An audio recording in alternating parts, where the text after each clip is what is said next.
èèyàn lé ẹ káàbọ̀ sí Mashola Gist TV. Ṣé àlàáfíà ni ẹwà gbogbo lè ń kọ́? Gist tá a gbọ́ ó ní wípé ìyá Onifa wọ́n rí àwọn nǹkan kan nínú ààfin kábíyèsí o tí wọ́n rí mọ́lẹ̀, èyí tó jẹ́ pé ó lè fún àwọn tó ń gbé inú palace ní ìpalára, especially àwọn olórí tí wọ́n ń gbé inú palace. Ẹ̀yin náà mọ àwọn tó ń gbé inú palace, ṣùgbọ́n ẹni gangan tí wọ́n sọ ọ̀rọ̀ sí òun ni Dr. Elizabeth. Ṣó ti yé yín?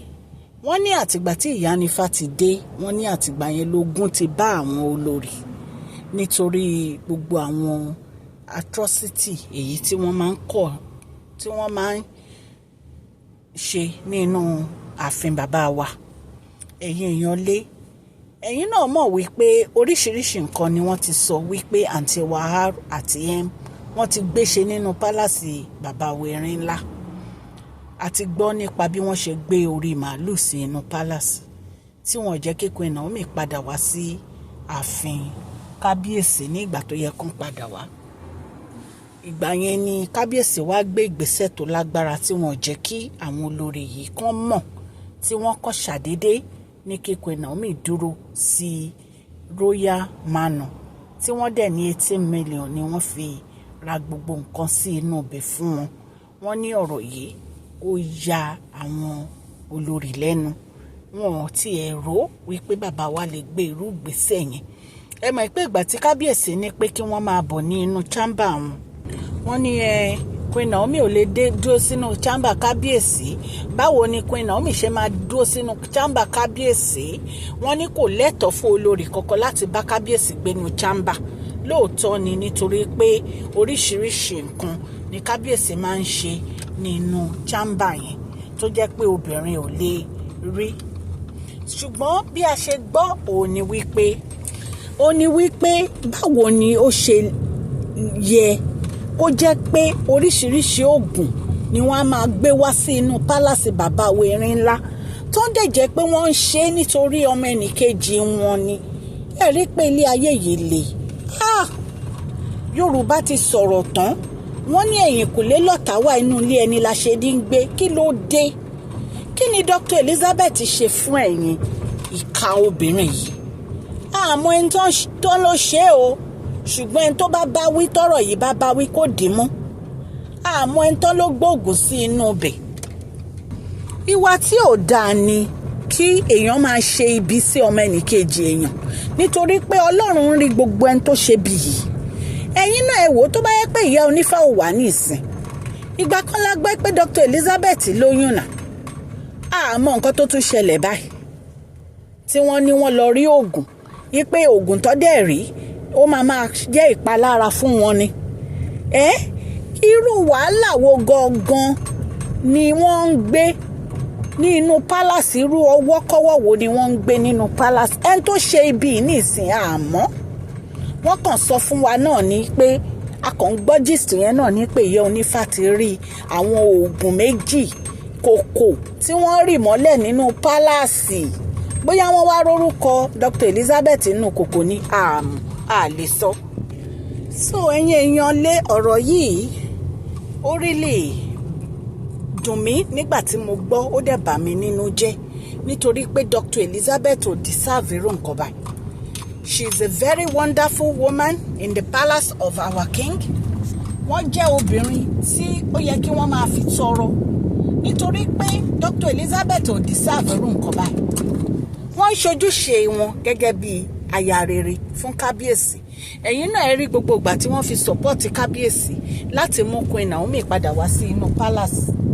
Wọ́n ṣe èèyàn burúkú, wọ́n dẹ̀ ṣe ìwà burúkú ní inú palace bàbá wẹ̀rin ńlá. Mashola Gist TV àtúndé, Mashola Gist TV àtúndé bí a ṣe ń dé, a kí ọmọdé, a kí àgbà. Ẹ káàbọ̀ sí Mashola Gist TV. Mashola dé o, àtúndé, àgbétutù dé, àmú gist alálùbáríkà wá fún yín.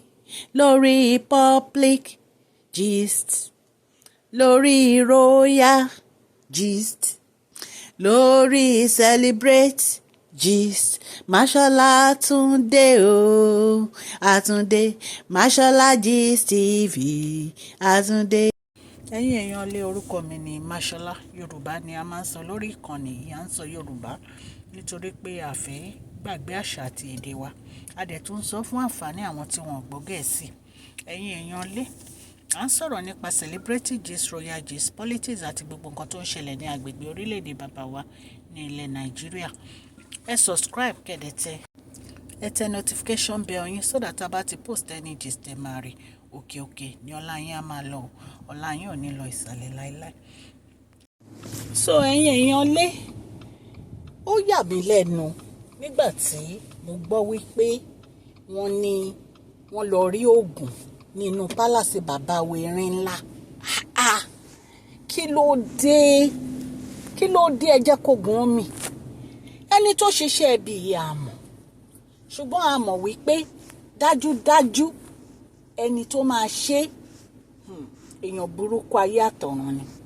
Báwo lèèyàn ṣe máa ṣe irú nǹkan báyìí tó jẹ́ pé a máa pa ẹnì kejì lára, wípé ẹnì kejì o kò gbúdọ̀ lóyún o, kò gbúdọ̀ rúure o, kò gbúdọ̀ sọ́ọ̀rẹ́ o. Kí ló dé. Ìgbà tí mo gbọ́ gist yẹn mo ní kábíyèsí máa kú sùúrù o. Lọ́wọ́ àwọn olórí yìí. Ṣé wọ́n ń fẹ́ ìyàwó ni kábíyèsí fẹ́ ìyàwó ni? Ìtorí ẹ̀ náà ni kábíyèsí fi tètè dá ìyá Onífá padà sínú palace, torí wọ́n mọ̀ wípé tí ìyá Onífá ò bá sínú palace, ọ̀pọ̀lọpọ̀ nǹkan náà tún máa ṣe tó máa gbé wọnú palace. Ọjọ́ wo náà rí oògùn ìmọ́lẹ̀ a lè sọ, pẹ̀lú bí security kábíyèsí ṣe tight yẹn. Àwọn security gangan, àwọn gan lèèyàn burúkú, àwọn náà ń gbàbọ̀dì. Ẹ rántí gist kan tá a sọ, tá a ní àǹtí wa ṣe ni ó kọ̀ wọ inú royal kitchen kábíyèsí ni ó lóun fẹ́ bá Queen Naomi sọ̀rọ̀. Wọ́n ní bí Queen Naomi ṣe rí báyìí, wọ́n ní àyà wọn já ni, nítorí pé security mẹ́ta ló wà ńbẹ̀. Báwo ló ṣe kọjá tó wọ inú kitchen yẹn?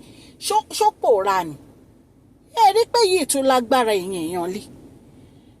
Èyí tún ga o. Àfi kí Ọlọ́run Elédùmarè kó máa ṣàánú bàbá wa Erin ńlá, kó dẹ̀ bá wọn pẹ̀dùn gbogbo àwọn nǹkan tó ń ṣẹlẹ̀ nínú pálásì. Ọlọ́run á máa fi ṣọ́ ẹ̀ṣọ́ kábíyèsí àti Queen Naomi o. Ọlọ́run á máa fi ṣọ́ ẹ̀ṣọ́ Dr. Elizabeth o. Ní agbára Ọlọ́run, Dr. Elizabeth wọ́n á finú ṣoyún, wọ́n á fẹ̀yìn gbọ́mọkùn. Torí ní ìsìn wá ní ìjà oníjà ni wọ́n ń jà, wípé àwọn náà ń jàjà oníjà. Ẹ̀yin èèyàn lé, wípé wọ́n gbé tiwọn sílẹ̀, wọ́n wá gbé tẹlòmíì, wọ́n gbé sórí. Ọlọ́run á jẹ́ kán finú ṣoyún o. Tó bá jẹ́ pé wọ́n ti lóyún, wọ́n á rúre, wọ́n á sọ̀rẹ́, tó rà gbẹ́ pọ́n lóyún. Ṣùgbọ́n tí wọ́n bá ti lóyún, Ọlọ́run á fi wọ́n lọ́kàn balẹ̀, wọ́n á lóyún lágbára Ọlọ́run. Ẹ̀yin èèyàn lé, gist tá a gbọ́ ní ìsàní ká mú wá fún yẹn. Má bínú pé ẹ̀ ń gbọ́ ariwo díẹ̀díẹ̀ o. Mo dúpẹ́ lọ́wọ́ gbogbo ẹ̀yin olólùfẹ́ Mashola Gist TV. Ẹ̀yin tẹ́ ẹ darapọ̀ àtẹ̀yin tẹ́ ẹ ti darapọ̀ àti gbogbo ẹni tó ń gbọ́ mi, mo dúpẹ́ lọ́wọ́ yín. Ẹ jọ̀ọ́ ẹ má gbàgbé kẹ́ fún fídíò yìí ní thumbs up o. Ọlọ́run Elédùmarè ọba aláàánú á ṣàánú fún gbogbo yín o. Gbogbo nǹkan tẹ́ bá ń wá, Ọlọ́run á ṣe é. Ọ̀nà yín dáradára ló máa jẹ́ o. Ọwọ́ yín òkè òkè ló máa lọ o, kò ní lọ ìsàlẹ̀ o. Ẹ jọ̀ọ́ ẹ bá mi share fídíò yẹn, like and subscribe. God Almighty will bless you all. I love you all. Mashola Gist TV, love you all.